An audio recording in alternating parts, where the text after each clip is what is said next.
ትርጉም በጣም ከባድ የሆኑ ነገሮች አንዱ ትዳር ነው። ትዳር ማለት ቤተሰብ ነው። ትዳር ማለት ህይወት ነው። ገባ? አንዳንዱ ለምሳሌ በትዳር ውስጥ ትንሽ የተቆሳሰለ ሰዎች ትዳር አራ ስሙን እንዳታነሳብኝ ነው ወይም ስሙን እንዳታነሳብኝ ትላለች። ትዳር የሚለው ማለት ነው። ትዳር ሙሉነት ነው። አንድ ሰው ሲያገባ ሙሉ ነው።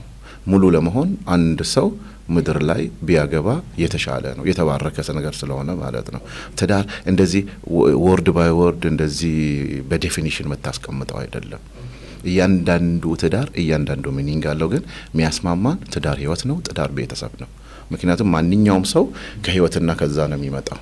ሁለተኛ ደግሞ ትዳር እምነት ነው። ዲን ትዳር እምነት ነው።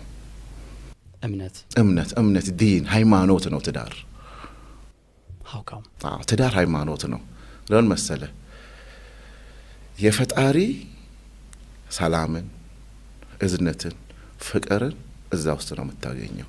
አንድ ሰው ጥሩ አማኝ ከሆነ ጥሩ ባል ነው፣ ጥሩ ሚስት ናት።